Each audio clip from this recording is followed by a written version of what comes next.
Hello students, આજે આપણે ધોરણ 12નો ચેપ્ટર નંબર 6ના લેક્ચર નંબર 7માં જનીન્દ્રવ્યના અગત્યના ગુણધર્મો, તો એની આપણે ઊંડાણપૂર્વકની ચર્ચા કરવાની છે. તો સૌથી પહેલાં તો જૂના સમયની અંદર જનીન્દ્રવ્ય વિશેનો જે વિવાદ હતો, મોટાભાગના વૈજ્ઞાનિકોની માન્યતા હતી શરૂઆતના સમયગાળામાં કે જનીન્દ્રવ્ય પ્રોટીનનો અણુ છે. તો સજીવોમાં જનીન્દ્રવ્ય તરીકે પ્રોટીન છે અથવા ડીએનએ, એ વિવાદનું નિરાકરણ હર્શી અને ચેઝ નામના વૈજ્ઞાનિકોએ જે વાયરસ અને બેક્ટેરિયા ઉપર પ્રયોગ કર્યો, તો એના ઉપરથી સાબિત થયું. આપણે જેનો અભ્યાસ ગયા પીરિયડમાં કર્યો છે, તો હર્શી અને ચેઝના પ્રયોગ ઉપરથી સાબિત થઈ ગયું કે મોટાભાગના સજીવોની અંદર જનીન્દ્રવ્ય તરીકે પ્રોટીન નથી, પણ જનીન્દ્રવ્ય તરીકે મોટાભાગના સજીવોમાં ડીએનએનો અણુ આવેલો છે. તો પ્રોટીન અને ડીએનએ વચ્ચેનો જે જનીન્દ્રવ્યનો વિવાદ હતો, એનું નિરાકરણ હર્શી અને ચેઝ નામના વૈજ્ઞાનિકોના પ્રયોગ ઉપરથી આપણને એની સાબિતી મળેલી છે.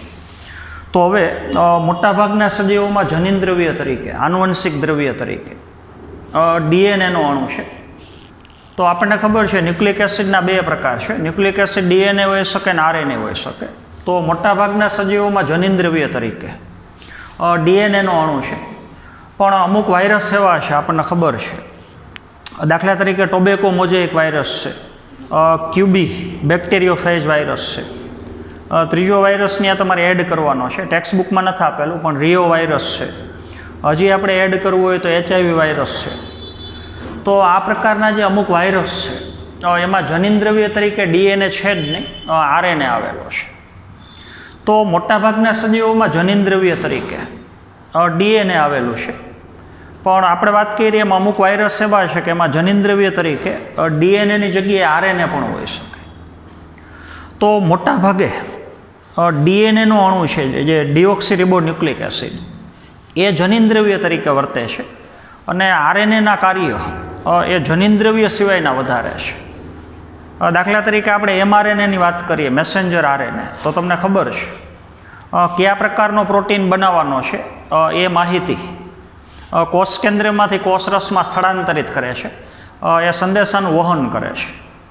તો આરએનએનું કાર્ય ત્યાં સંદેશાવાહક તરીકેનું છે. અનુકૂલકારક તરીકેની એની ભૂમિકા છે. આપણે ખબર છે ટીઆરએનએ, તો એને તમે એડેપ્ટર આરએનએ કહી શકો. તો એ કોષરસમાંથી એમિનો એસિડ સાથે જોડાય અને તેનું વહન રિબોઝોમ નામની અંગિકા ઉપર એમઆરએનએની સામે કરે છે. તો આરએનએની ભૂમિકાઓ અનુકૂલકારક છે, મેસેન્જર તરીકેની છે. પછી અમુક આરએનએ આપણને ખબર છે ઉત્પ્રેરક તરીકે, ઉત્સેચક તરીકે વર્તે છે, રાસાયણિક પ્રક્રિયાઓની અંદર ભાગ ભજવે છે. તો આ પ્રકારના કાર્ય આરએનએના વધારે છે. તો હવે સૌથી અગત્યની વસ્તુ એ છે કે કયા પ્રકારના લક્ષણ ધરાવતો રાસાયણિક અણુ એ જનીન્દ્રવ્ય તરીકે વર્તી શકે. તો જનીન્દ્રવ્યના ગુણધર્મો, તો જે રાસાયણિક અણુ અમુક શરતો છે, અમુક માપદંડો છે, એને સંતોષતો હોય, એટલે કે અમુક પ્રકારના લક્ષણો જે અણુની અંદર હોય, તો એ અણુ જનીન્દ્રવ્ય તરીકે વર્તી શકે. તો એ જનીન્દ્રવ્યના અગત્યના 4 લક્ષણો છે. તો એમાં સૌથી અગત્યની વસ્તુ, જનીન્દ્રવ્ય તરીકે વર્તું જે રસાયણ છે, રાસાયણિક અણુ છે, એ પોતાની પ્રતિકૃતિ બનાવવા સક્ષમ હોવું જોઈએ. પોતાની કોપીની સંખ્યા વધારવા માટે સક્ષમ હોવું જોઈએ. તો એ ગુણધર્મ ડીએનએમાં છે. તો આપણને ખબર છે કોષ વિભાજનની ક્રિયામાં જ્યારે એક કોષમાંથી 2 કોષ બનતા હોય, એક માતૃકોષમાંથી 2 બાળકોષો બનતા હોય, તો ડીએનએનો અણુ સ્વયં જનન પામવાનો ગુણધર્મ ધરાવે છે. એટલે કે માતૃકોષ પાસે જેટલા ડીએનએના અણુ હોય, એ જ પ્રકારના ડીએનએના એટલી જ સંખ્યામાં બીજા અણુ બને છે. તો એક ડીએનએમાંથી 2 ડીએનએ બની શકે છે, જે ઘટનાને આપણે ડીએનએનું રેપ્લિકેશન અથવા સંયમજનન કહીએ છીએ. તો એવી પ્રતિકૃતિ, પોતાના જેવી કોપી એટલે પ્રતિકૃતિ, એ બનાવવા માટે રસાયણ સક્ષમ હોવું જોઈએ. તો એ લક્ષણ ડીએનએના અણુમાં છે. તો એ ડીએનએનો અણુ અથવા જનીન્દ્રવ્યનો અગત્યનો ગુણધર્મ છે. બીજું, જનીન્દ્રવ્ય તરીકે વર્તતો જે અણુ છે, એ રાસાયણિક રીતે અને રચનાત્મક રીતે એ અણુ સ્થિર હોવો જોઈએ. અલગ અલગ પ્રકારની પરિસ્થિતિમાં એની અંદર પરિવર્તન ન આવવું જોઈએ. દાખલા તરીકે કોઈ વ્યક્તિના જીવનની અલગ અલગ અવસ્થા, જન્મથી શરૂ કરીને વ્યક્તિનું મૃત્યુ થાય તો એ જીવનચક્રની અલગ અલગ અવસ્થા અથવા અલગ અલગ ઉંમરે. બીજું, જો વ્યક્તિના શરીરની શારીરિક પરિસ્થિતિમાં કોઈ પણ પ્રકારનો ફેરફાર થતો હોય, વ્યક્તિ બીમાર પડતા હોય, સ્વચ્છ હોય, તો કોઈ પણ પરિસ્થિતિની અંદર જીવનચક્રની અલગ અલગ અવસ્થા હોય, અલગ અલગ ઉંમર હોય, શરીરની અંદર અલગ અલગ પ્રકારની શારીરિક પરિસ્થિતિ હોય, તો શરીરમાં ગમે એવા પરિવર્તન આવે પણ જનિન્દ્રવ્યનો જે જથ્થો છે એ જથ્થો એ અચળ રહેવો જોઈએ. તો એ ગુણધર્મ ડીએનએના અણુમાં છે. તો ડીએનએનો અણુ પોતાની પ્રતિકૃતિ બનાવવા માટે સક્ષમ છે. એકદમ રાસાયણિક રીતે અને રચનાત્મક રીતે અણુ સ્થિર છે. જીવનચક્રના અલગ અલગ તબક્કે પણ જન્મથી શરૂ કરી અને મૃત્યુ સુધી વ્યક્તિના શરીરમાં ડીએનએના અણુનો જથ્થો એક કોષની અંદર એક જ સરખો હોય છે. તો એકદમ સ્થાયી સ્થિર અણુ છે. બીજું, આપણે ગ્રિફિથના પ્રયોગમાં જોયું કે ગ્રિફિથના પ્રયોગની અંદર જે એસ્ટ્રેન છે, ઝેરી સ્ટ્રેન, એ બેક્ટેરિયાને ગરમીથી મારી નાખવામાં આવે, બેક્ટેરિયાનું મૃત્યુ થઈ જાય, છતાં પણ એ બેક્ટેરિયાની અંદર આવેલો ડીએનએનો અણુ એ એકદમ ઊંચા તાપમાને પણ રાસાયણિક રીતે સ્થિર છે, પોતાની અમુક સક્રિયતા એમને જાળવી રાખે છે. અને એ ડીએનએ આર બેક્ટેરિયાની અંદર વહન પામી અને આર બેક્ટેરિયાનું રૂપાંતરણ એસ બેક્ટેરિયામાં કરે છે. તો એ આપણે રૂપાંતરણના પ્રયોગમાં જોયું કે એકદમ ગરમી હોવા છતાં, એકદમ ઊંચું તાપમાન આપવા છતાં ડીએનએનો અણુ પોતાના અમુક રાસાયણિક ગુણધર્મ એ એમને જાળવી રાખે છે. બીજું, જો તમે ડીએનએના અણુને, આપણને ખબર છે ડીએનએના અણુમાં પોલીન્યુક્લિયોટાઇડની 2 શૃંખલા છે અને 2 શૃંખલાઓ હાઇડ્રોજન બંધથી જોડાયેલી છે. તો આ ડીએનએના અણુને એકદમ ઊંચું તાપમાન પૂરું પાડવામાં આવે. એટલે જો આપણે ડીએનએના અણુને ઊંચા તાપમાનની સારવાર આપીએ તો વચ્ચેના હાઇડ્રોજન બંધ તૂટી જાય, તો પોલીન્યુક્લિયોટાઇડની 2 શૃંખલા એકબીજા કરતાં છૂટી પડી જાય. તો ઊંચા તાપમાનના લીધે ડીએનએના અણુની 2 પોલીન્યુક્લિયોટાઇડ શૃંખલા, પૂરક શૃંખલા તમને ખબર છે, પૂરક નાઇટ્રોજન બેઝ, એ હોય તો ટી હોય, ટી હોય તો એ હોય, જી હોય તો સી હોય, સી હોય તો જી હોય. તો પૂરક નાઇટ્રોજન બેઝની જે જોડીઓ હતી એની વચ્ચેના રાસાયણિક બંધ તૂટી ગયા, 2 શૃંખલા છૂટી પડી ગઈ. ફરી પાછું જો એ છૂટી પડેલી શૃંખલાને નીચું તાપમાન પૂરું પાડવામાં આવે, એટલે કે યોગ્ય પરિસ્થિતિ જો પાછી પૂરી પાડવામાં આવે તો ફરી પાછા હાઇડ્રોજન બંધનું નિર્માણ થઈ અને ફરી પાછો એ અણુ 2 છૂટી શૃંખલા જોડાવાથી ફરી પાછો ડીએનએના અણુમાં ફેરવાય છે. તો આ ઘટના એ બતાવે છે કે ડીએનએના અણુની અંદર સ્થિરતા વધારે છે.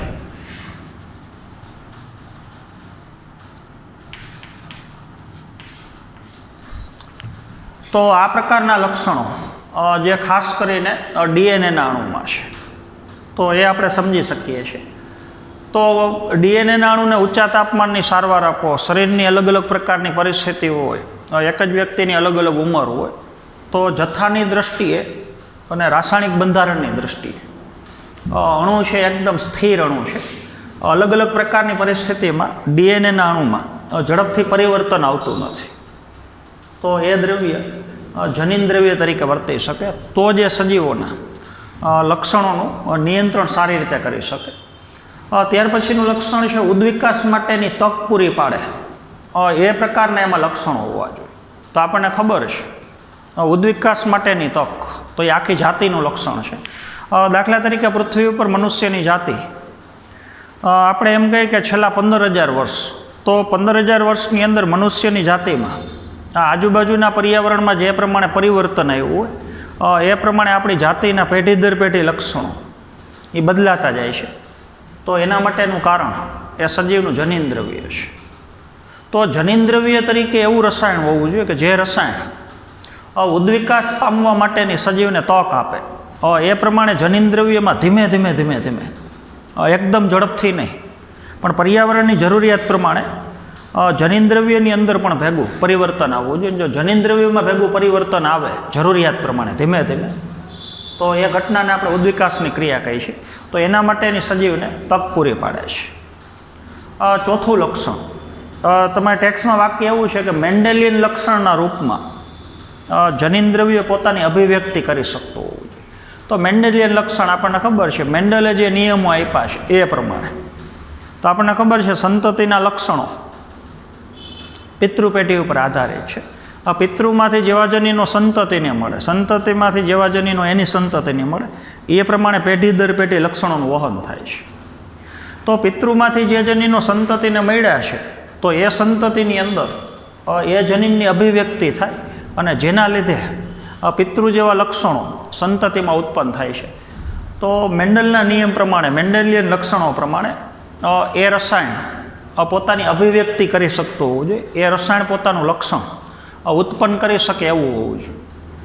તો 4 જે અગત્યના લક્ષણો, 4 જે અગત્યની શરતો એની આપણે જે વાત કરી છે, એ શરતો વધારે પ્રોટીન અને આરએનએ કરતાં ડીએનએનો અણુ આ શરતોનું પાલન વધારે કરે છે. એટલે મોટાભાગના સજીવોની અંદર જનીન્દ્રવ્ય તરીકે પ્રોટીન અને આરએનએ નથી હોતું, પણ મોટાભાગે જનીન્દ્રવ્ય તરીકે ડીએનએનો અણુ વધારે છે. તો ડીએનએના અણુમાં જનીન્દ્રવ્ય તરીકેના લક્ષણો એ આરએનએ કરતાં વધારે પરિપક્વ રીતે વિકાસ પામેલા છે. તો મોટાભાગના સજીવમાં જનીન્દ્રવ્ય તરીકે ડીએનએનો અણુ છે. બીજું આપણે પ્રોટીન વિરુદ્ધ ડીએનએના લક્ષણો લીધા. પહેલાં એવી માન્યતા હતી કે જનીન્દ્રવ્ય તરીકે પ્રોટીનનો અણુ છે, પણ હર્શી અને ચેઝના પ્રયોગ ઉપરથી સાબિત થઈ ગયું કે પ્રોટીન નહીં પણ ડીએનએનો અણુ એ સજીવમાં જનીન્દ્રવ્ય તરીકે છે. ત્યારબાદ દ્વિકૃત થવાની ક્ષમતા એમાં હોવી જોઈએ. તો દ્વિકૃત થવાની ક્ષમતા પોતાની નકલની સંખ્યામાં વધારો કરી શકે એ પ્રકારનો અણુ હોવો જોઈએ. તો એ ક્ષમતા ડીએનએ અને આરએનએ બેયમાં છે. પૂરકતાનો સિદ્ધાંત તમને ખબર છે. અહીંયા આપણે સમજીએ તો એની સામે ટી હોય, ટીની સામે એ હોય, જીની સામે સી હોય, સી હોય તો જી હોય. તો અહીંયા સી, સી, એ, ટી, જી, સી આવા ક્રમ હોય એક શૃંખલા ઉપર. તો એની સામે જે પૂરક શૃંખલા છે એમાં એના કરતાં વિરુદ્ધ જી, જી, ટી, એ, સી અને જી આ પ્રકારના સામે ન્યુક્લિયોટાઇડ હોય. તો નાઇટ્રોજન બેઝની જે પૂરક જોડી છે, તો પૂરકતાના સિદ્ધાંત ઉપરથી આપણને ખબર છે, બરોબર સમજવાનું છે લક્ષણ. તો હવે પોલીન્યુક્લિયોટાઇડની જ્યારે બે શૃંખલા છૂટી પડે તો એ શૃંખલા હવે બીબા અથવા ફર્મા તરીકે વર્તે, આપણને ખબર છે, ટેમ્પલેટ શૃંખલા તરીકે વર્તે. તો બે શૃંખલા છૂટી પડ્યા પછી જો બે શૃંખલા ટેમ્પલેટ તરીકે વર્તે તો બેની સામે એક એક નવી શૃંખલાનું નિર્માણ થાય. તો અહીંયા એ છે તો આ શૃંખલા અહીંયા બનશે પાછી, અને આ શૃંખલા અહીંયા હાજર હોય તો એની સામે પાછી આ શૃંખલા બનશે. તો આવો દ્વિકૃત થવાની ક્ષમતા, પોતાનું ડુપ્લિકેશન, નકલની સંખ્યામાં વધારો કરવાની ક્ષમતા આરએનએમાં છે અને ડીએનએમાં છે. પણ બે કાર્ય ડીએનએ જ કરે છે. ડીએનએમાંથી ડીએનએ બની શકે અને ડીએનએમાંથી આરએનએ બની શકે. વચ્ચેના હાઇડ્રોજન બંધ તૂટી જાય અને એક જ શૃંખલા ટેમ્પલેટ તરીકે વર્તે. તો સામે જે શૃંખલા બનતી હોય એ શૃંખલા આરએનએની હોઈ શકે. તો ડુપ્લિકેશન આરએનએનું થઈ શકે અને ડુપ્લિકેશન ડીએનએનું થઈ શકે. બે ન્યુક્લિક એસિડ પોતાની અણુની સંખ્યા છે એમાં વધારો કરી શકે. તો જનીન્દ્રવ્ય તરીકે આરએનએ વર્તી શકે અને જનીન્દ્રવ્ય તરીકે ડીએનએ વર્તી શકે. તો ડુપ્લિકેટ થવાની ક્ષમતા, દ્વિકૃતિની ક્ષમતા આરએનએ અને ડીએનએમાં છે, અને એ દ્વિકૃતિની ક્ષમતા પૂરકતાના સિદ્ધાંત ઉપરથી આપણે સમજી શકીએ. પૂરકતાના સિદ્ધાંતના લીધે એની સામે ટી ગોઠવાય, ટીની સામે એ, અને એમ થઈ અને નવી શૃંખલાઓનું નિર્માણ થતું હોય. તો આવી ક્ષમતા, દ્વિકૃત થવાની ક્ષમતા આરએનએ અને ડીએનએ બંનેના અણુમાં છે. બીજું, જનીન્દ્રવ્ય તરીકે આરએનએ વર્તી શકે, જનીન્દ્રવ્ય તરીકે ડીએનએ વર્તી શકે. પણ આરએનએ કરતાં ડીએનએ જનીન્દ્રવ્ય તરીકે વધારે ઉચ્ચ અણુ છે. તો આરએનએ વિરુદ્ધ ડીએનએના લક્ષણો, તો ખાસ કરીને આપણને ખબર છે, આગળના પીરિયડમાં આપણે અભ્યાસ કર્યો છે કે આરએનએ અને ડીએનએ બંનેના રાસાયણિક બંધારણમાં પહેલાં તો બે તફાવત છે. એ આપણને ખબર છે. તો આપણને ખબર છે આરએનએના બંધારણમાં જે પેન્ટોસ શર્કરા છે એ રિબોઝ પ્રકારની છે.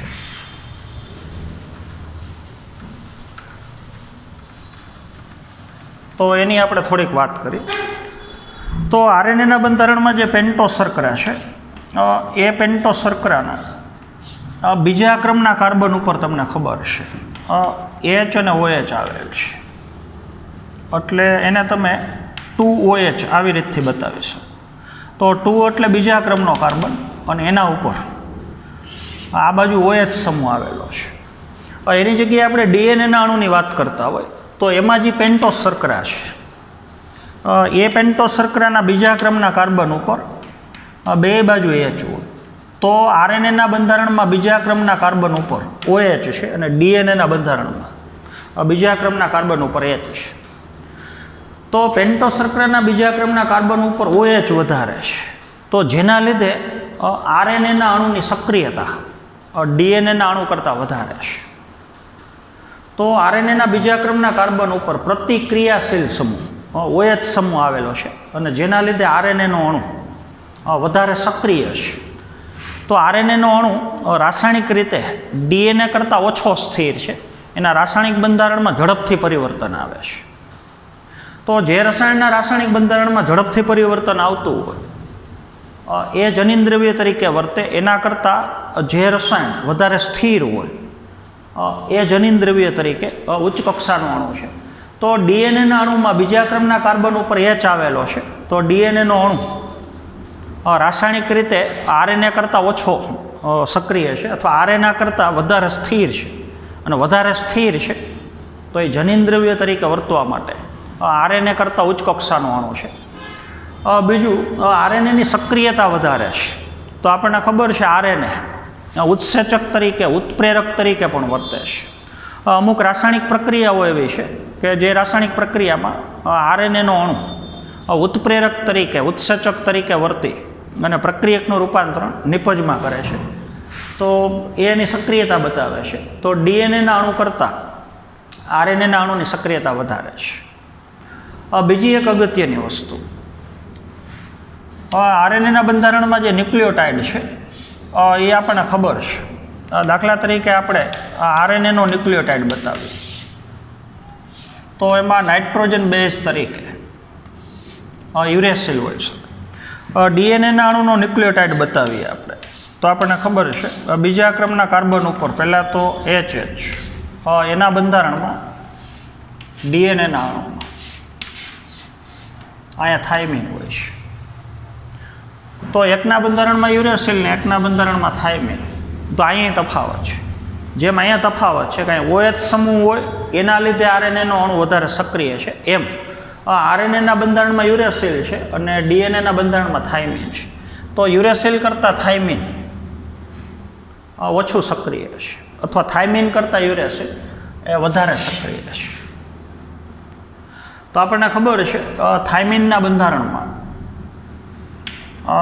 અહીંયા CH3 મિથાઇલ સમૂહ છે અને એની જગ્યાએ આમાં મિથાઇલ સમૂહ ગેરહાજર છે. તો હવે તમે કહી શકો બે કારણો, બીજા ક્રમના કાર્બન ઉપર પ્રતિક્રિયાશીલ સમૂહ અહીંયા OH છે અને આરએનએ બંધારણમાં યુરેસિલ છે, જેના લીધે આરએનએના અણુની સ્થિરતા ઓછી છે, રાસાયણિક રીતે વધારે સક્રિય છે. તો આરએનએના અણુમાં પરિવર્તનો છે વધારે ઝડપી છે. તો હવે બેની કમ્પેરિઝન કરી અને વિકૃતિની વાત કરીએ તો વિકૃતિ આરએનએમાં આવી શકે અને ડીએનએમાં આવી શકે. એનું કારણ છે પૂરકતાના સિદ્ધાંત પ્રમાણે સામે ન્યુક્લિયોટાઇડની ગોઠવણી થઈ આરએનએ બનતો હોય ડીએનએ બનતો હોય, બેમાં પૂરકતાનો સિદ્ધાંત તો છે જ. ટેમ્પલેટ તરીકે જે શૃંખલા વર્તે છે એમાં જેવા ન્યુક્લિયોટાઇડના ક્રમ હોય એના કરતાં વિરુદ્ધ પ્રકારના ક્રમ સામેની શૃંખલામાં આવે છે. પણ આરએનએના અણુની સક્રિયતા વધારે છે અને ડીએનએના અણુની સક્રિયતા ઓછી છે, તો વધારે ઝડપથી વિકૃતિ આરએનએના અણુમાં આવે છે. તો આરએનએના અણુની અંદર વિકૃતિનો દર ડીએનએના અણુ કરતાં વધારે છે. તો આપણે જોયું હશે કે અમુક પ્રકારના વાયરસ બરાબર સમજવાનું છે કે જે વાયરસની અંદર જનિન્દ્રવ્ય તરીકે આરએનએ છે અને જે વાયરસની જીવન અવધિ એકદમ ટૂંકી હોય છે, જીવનકાળ એકદમ ટૂંકો હોય, અને વાયરસની અંદર જનીનદ્રવ્ય તરીકે આરએનએ છે.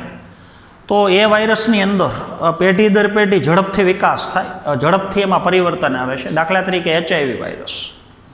તો એચઆઈવી વાયરસ મનુષ્યના શરીરમાં દાખલ થયા પછી પોતાનું સ્વરૂપ વધારે ઝડપથી પરિવર્તિત કરે છે. એનું કારણ એમાં જનીનદ્રવ્ય તરીકે આરએનએ છે, અને આરએનએનો અણુ રાસાયણિક રીતે ડીએનએ કરતાં વધારે સક્રિય છે. તો આરએનએ વિરુદ્ધ ડીએનએના અમુક લક્ષણો એવા છે કે જે ડીએનએના અણુને વધારે સ્થાયીપણું આપે છે, વધારે સ્થિરતા આપે છે. એટલે મોટા ભાગના સજીવમાં જનીનદ્રવ્ય તરીકે ડીએનએ છે. બીજું, પ્રોટીન સંશ્લેષણની અંદર આરએનએ અને ડીએનએનો ફાળો. તો જો આપણે ત્યાં વાત કરીએ તો પ્રોટીન સંશ્લેષણમાં આમ બંનેનો ફાળો છે, પણ પ્રોટીન સંશ્લેષણમાં સીધો ભાગ ભજવતો અણુ એ પાછો આરએનએનો અણુ છે. તો એ થોડું આપણે આ ચેપ્ટરમાં આમ તો આગળ ભણવાનું છે, પણ અત્યારે થોડીક આપણે પ્રાથમિક વાત કરીએ છીએ. સૌથી પહેલાં તો કોષ કેન્દ્રમાં આવેલો ડીએનએ. ડીએનએના અણુની બે શૃંખલા છૂટી પડે. એમાંથી એક શૃંખલા ટેમ્પલેટ તરીકે વર્તે, અને એની સામે જે નવી શૃંખલા બને એ આરએનએની શૃંખલા બને. ખાસ કરીને બને એમઆરએનએ. ડીએનએની બે શૃંખલા પહેલાં હાઇડ્રોજન બંધ તૂટી જાય, એક શૃંખલા ટેમ્પલેટ તરીકે વર્તે, તો આ શૃંખલા ઉપર જે ન્યુક્લિયોટાઇડના ક્રમ હોય એ પ્રમાણે આ શૃંખલા ઉપર ક્રમ આવે, એટલે બને એમઆરએનએ. પછી એમઆરએનએ અહીંથી છૂટું પડી જાય અને જતું રહેશે કોષરસની અંદર. તો આ સામેની શૃંખલા છૂટી પડી અને કોષરસમાં જતી રહી, અને ડીએનએની પાછી બે શૃંખલા જોડાઈ જાય. તો હવે કયા પ્રકારનો પ્રોટીન બનાવવાનો છે એ માહિતીનો સંગ્રહ બરોબર સમજજો. કયા પ્રકારનો પ્રોટીન બનાવવાનો છે, એ પ્રોટીનમાં કેટલા એમિનો એસિડ ગોઠવવાના છે અને કયા પ્રકારના કયા ક્રમમાં, એ માહિતી ન્યુક્લિયોટાઇડના ક્રમ સ્વરૂપે પહેલાં ડીએનએના અણુમાં હોય. તો ડીએનએનો અણુ જે પ્રોટીન બનવા માટેની જનીનિક માહિતી છે એનો પહેલાં સંગ્રહ કરતો અણુ છે. તો જનીનિક માહિતીના સંગ્રહ માટે ડીએનએનો અણુ એ વધારે કાર્યરત છે. પણ જ્યારે કોષ કેન્દ્રની અંદર ડીએનએમાંથી એમઆરએનએ બને, તો ડીએનએનો અણુ પોતાના ન્યુક્લિયોટાઇડના ક્રમ સ્વરૂપે પ્રોટીન બનવા માટેની જે માહિતી છે એ માહિતી એમઆરએનએને આપે છે. તો એ એમઆરએનએ કયા પ્રકારનો પ્રોટીન બનાવવાનો છે એ સંદેશો એનું વહન કોષરસમાં કરે છે. તો હવે એમઆરએનએની અંદર જે ન્યુક્લિયોટાઇડના ક્રમ છે એ ન્યુક્લિયોટાઇડના ક્રમ ડીએનએના અણુની એક જે ટેમ્પલેટ શૃંખલા છે એના કરતાં વિરુદ્ધ પ્રકારના છે. તો ડીએનએ પોતાની પ્રોટીન બનાવવા માટેની માહિતી એમઆરએનએને આપી, અને એમઆરએનએમાં જેવા હવે ન્યુક્લિયોટાઇડના ક્રમ હોય તો 3 ન્યુક્લિયોટાઇડ ભેગા મળી અને એક એમિનો એસિડનું સ્થાન છે એ નક્કી કરે, અને પછી સામે પ્રોટીન બને. તો પ્રોટીન સંશ્લેષણની ક્રિયામાં સીધો ભાગ લેતો અણુ એ ખરેખર તો આરએનએ છે. તો 3 પ્રકારના આરએનએ, એમઆરએનએ, ટીઆરએનએ અને આરઆરએનએ, એ ત્રણેય પ્રકારના આરએનએ ભેગા મળી અને પ્રોટીનનું સંશ્લેષણ કરે છે. તો ખરેખર તો પ્રોટીનનું સંશ્લેષણ આરએનએની મદદથી થાય છે, પણ આરએનએની માહિતી મૂળભૂત રીતે ડીએનએ આપે છે. તો માહિતીના સંગ્રહ માટે, જનીનિક માહિતીના સંગ્રહ માટે ડીએનએનો અણુ વધારે યોગ્ય છે, અને એ જનીનિક માહિતીનું વહન કરવા માટે કોષ કેન્દ્રમાંથી કોષરસમાં આરએનએનો અણુ છે વધારે મહત્ત્વ ધરાવે છે. તો એક અણુ જનીનિક માહિતીનો સંગ્રહ કરે છે એ ડીએનએ છે, અને આરએનએનો અણુ એ જનીનિક માહિતીનું, પ્રોટીન સંશ્લેષણની ક્રિયા માટેની માહિતીનું એ કોષ કેન્દ્રમાંથી કોષરસમાં વહન કરે છે. તો ઘણા બધા લક્ષણોની આપણે ચર્ચા કરી. તો એ ચર્ચા ઉપરથી હવે તમે કહી શકો કે આરએનએના અણુ કરતાં ડીએનએનો અણુ રાસાયણિક રીતે અને રચનાત્મક રીતે એ વધારે સ્થાયી છે, વધારે સ્થિર છે. તો ડીએનએના અણુની અંદર વિકૃતિ આવવાની શક્યતા આરએનએ કરતાં ઓછી છે. એનું કારણ છે ડીએનએના અણુમાં સામે સામે આપણને ખબર છે એકબીજાની પૂરક હોય એવી પોલીન્યુક્લિયોટાઇડની બે શૃંખલા છે, અને પછી આખો અણુ તમે જાણો છો કુંતલાકાર નિસરણી સ્વરૂપે છે. તો બેવડા કુંતલ સ્વરૂપે ડીએનએનો અણુ છે. તો જ્યારે સમારકામની ક્રિયા થતી હોય, રિપેરિંગ કામ થતું હોય, ડીએનએ બનતો હોય ત્યારે તો આમાં વિકૃતિ આવવાની શક્યતા એ દરમિયાન ઓછી હોય, કારણ કે સામે સામે બે શૃંખલા છે એટલે, અને આરએનએના અણુમાં સિંગલ શૃંખલા છે તો એની અંદર વિકૃતિ આવવાની શક્યતા એ વધારે હોય છે. આ જ પ્રશ્ન ભેગો આને રિલેટેડ બીજો એક પ્રશ્ન આપણે ચલાવીએ છીએ. તમારા ટેક્સ્ટ બુકની અંદર એક માહિતી માટે નાનો પેરેગ્રાફ આપ્યો છે, આરએનએ વિશ્વ. તો એ આપણે સમજવાનું છે. તો હવે આપણે જો ઉદ્વિકાસનો ક્રમ લઈએ તો આગળની જે જાતિઓ હતી શરૂઆતમાં, પૃથ્વી ઉપર જ્યારે જીવનની શરૂઆત થઈ ત્યારે મોટાભાગના સજીવોની અંદર જનીનદ્રવ્ય તરીકે આરએનએ હતું. તો સૌથી પહેલું પ્રાથમિક જનીનદ્રવ્ય એ જીવસૃષ્ટિમાં ડીએનએ નથી પણ આરએનએ છે. તો પ્રથમ આનુવંશિક દ્રવ્ય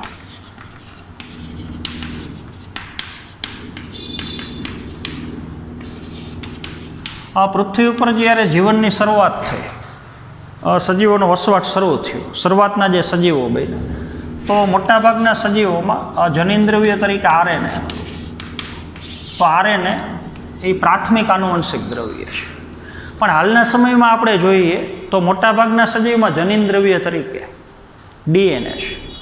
તો ડીએનએ પૂર્વ પ્રભાવી જનીનદ્રવ્ય છે, બરોબર સમજવાનું છે. પૂર્વ પ્રભાવી એટલે આરએનએ કરતાં ડીએનએ પ્રભાવી જનીનદ્રવ્ય છે. મોટાભાગના સજીવોમાં ડીએનએ છે, પણ સૌથી પહેલું પ્રાથમિક જનીનદ્રવ્ય એ તો આરએનએ છે. તો હવે આરએનએ જનીનદ્રવ્ય તરીકે હતું શરૂઆતમાં, મોટાભાગના સજીવમાં આરએનએ જનીનદ્રવ્ય તરીકે હતું. એની માહિતી આપણને આરએનએના કાર્ય ઉપરથી એની સાબિતી મળે છે. તો આપણને ખબર છે આરએનએનો અણુ ઉત્પ્રેરક તરીકે વર્તે છે. તો અમુક ચયાપચયની ક્રિયાનું નિયમન કરે છે. ભાષાંતરની ક્રિયા તમને ખબર છે, એમઆરએનએ ઉપર જે ન્યુક્લિયોટાઇડના ક્રમ હોય એ માહિતીનો ઉપયોગ કરી અને સામે પ્રોટીન બનવાની ક્રિયા, તો એને આપણે ભાષાંતરની ક્રિયા કહીએ છીએ. એમાં આરએનએ ભાગ ભજવે છે. જોડાણકર્તા તરીકે સ્પ્લિસિંગની ક્રિયા આ ચેપ્ટરમાં આપણે આગળ ભણવાની છે. એ મુદ્દો થોડોક તમને સમજાશે નહીં અત્યારે, એટલે ખાલી શબ્દ યાદ રાખો કે આરએનએનું કાર્ય જોડાણકર્તા સ્પ્લિસિંગ તરીકેનું છે. તો આરએનએનો અણુ ચયાપચયમાં ભાગ ભજવે છે, ભાષાંતરની ક્રિયામાં ભાગ ભજવે છે, સ્પ્લિસિંગની ક્રિયા કરે છે. તો આવા આરએનએના કાર્ય ઉપરથી આપણને સાબિતી મળે છે કે જૂના સમયની અંદર જ્યારે પૃથ્વી ઉપર જીવસૃષ્ટિનો પ્રારંભ થયો તો શરૂઆતમાં મોટાભાગના સજીવોમાં જનીનદ્રવ્ય તરીકે આરએનએ હતું. પણ આપણે વાત કરી એ પ્રમાણે આરએનએના અણુની સક્રિયતા વધુ છે, ડીએનએ કરતાં વધુ સક્રિય છે. તો આરએનએના અણુની સક્રિયતા વધારે છે, જેના લીધે આરએનએનો અણુ ઉત્પ્રેરક તરીકે વર્તે છે, કારણ કે સક્રિય દ્રવ્ય છે. તો અમુક રાસાયણિક પ્રક્રિયા એવી છે કે જે રાસાયણિક પ્રક્રિયામાં પ્રક્રિયકનું જ્યારે નિપજમાં રૂપાંતરણ થતું હોય તો અહીંયા ઉત્પ્રેરક તરીકે, ઉત્સેચક તરીકે આરએનએનો અણુ હોય છે. તમને ખબર છે જીવસૃષ્ટિમાં જે મોટાભાગની રાસાયણિક પ્રક્રિયા થાય છે એ રાસાયણિક પ્રક્રિયામાં પ્રક્રિયકને નિપજમાં ફેરવવા માટે જે ઉત્સેચકની જરૂર પડે, તો એ ઉત્સેચકો 99.99% પ્રોટીન છે. ઉત્સેચકો પ્રોટીનના બનેલા છે. પણ અમુક રાસાયણિક પ્રક્રિયા એવી છે કે રાસાયણિક પ્રક્રિયામાં ભાગ લેતા ઉત્પ્રેરક અણુ એ પ્રોટીન નહીં, પણ એ રાસાયણિક અણુ આરએનએના બનેલા છે. કારણ કે આરએનએના અણુ વધારે સક્રિય છે, ઓલો પ્રતિક્રિયાશીલ સમૂહ ધરાવે છે, એટલે ઉત્પ્રેરક તરીકે વર્તે છે. તો આરએનએના અણુની સક્રિયતા ડીએનએ કરતાં ઓછી છે. તો જીવસૃષ્ટિમાં એવા જનીનદ્રવ્યોની જરૂરિયાત ઊભી થઈ ધીમે ધીમે કે જે અણુ આરએનએ કરતાં ઓછો સક્રિય હોય અથવા આરએનએ કરતાં વધુ સ્થાયી હોય. તો આરએનએના અણુની જે સિંગલ પોલીન્યુક્લિયોટાઇડ શૃંખલા છે એનું ધીમે ધીમે રૂપાંતરણ સજીવોની અંદર આરએનએની જગ્યાએ ડીએનએમાં થઈ ગયું. અને જે ડીએનએનો અણુ રાસાયણિક બંધારણની દૃષ્ટિએ વધારે સ્થિર છે, તો તો આરએનએ કરતાં ડીએનએના અણુની સ્થિરતા વધારે છે. તો આગળના સમયમાં ધીમે ધીમે જનિન્દ્રિય તરીકે જે આરએનએનો અણુ હતો એનું રૂપાંતરણ ડીએનએના અણુમાં થઈ ગયું. તો હાલના સમયમાં પૂર્વ પ્રભાવી જનિન્દ્રવ્ય ડીએનએ છે. મોટાભાગના સજીવમાં જનિન્દ્રવ્ય તરીકે ડીએનએ છે. ડીએનએના અણુની અંદર સમારકામની ક્રિયા થતી હોય, આપણે હમણાં વાત કરી એ પ્રમાણે. તો ડીએનએના અણુમાં બેવડું કુંતલ છે. તો જ્યારે રિપેરિંગ કામ થતું હોય, સમારકામની ક્રિયા થતી હોય, ન્યુક્લિયોટાઇડ જોડાતા હોય અને નીકળતા હોય ડીએનએના અણુ બન્યા પછી, તો એ સમારકામની ક્રિયા દરમિયાન જે પરિવર્તનો આવતા હોય, ડીએનએમાં વિકૃતિ ઉત્પન્ન થવાની શક્યતા વધારે હોય, તો એના પ્રત્યે ડીએનએનો અણુ વધારે પ્રતિરોધી છે. સમારકામની ક્રિયામાં આરએનએનો અણુ એટલો પ્રતિરોધી નથી, કારણ કે વધારે સક્રિય છે. તો આમાં વિકૃતિ આવવાની શક્યતા વધારે. અને આમાં જ્યારે સમારકામ થતું હોય, એ સમારકામની ક્રિયા દરમિયાન જે પરિવર્તન આવતા હોય, તો એ પરિવર્તન પ્રત્યે આરએનએ કરતાં ડીએનએનો અણુ વધારે પ્રતિરોધી છે, એટલે તો રાસાયણિક રીતે વધારે સ્થિર છે. તો આજના પીરિયડમાં આપણે અહીંયા સુધી રાખશું. આવતા પીરિયડથી હવે આપણે ખરેખર તો આપણા ચેપ્ટરની શરૂઆત હવે થશે. તો ડીએનએનું સ્વયંજનન, રેપ્લિકેશન તમને ખબર છે. એક ડીએનએના અણુમાંથી 2 ડીએનએના અણુ કઈ રીતથી બને છે, તો એ ક્રિયાનો આપણે આવતા પીરિયડથી અભ્યાસ શરૂ કરવાનો છે. તો આજના પીરિયડમાં આપણે અહીંયા સુધી રાખશું. Thank you.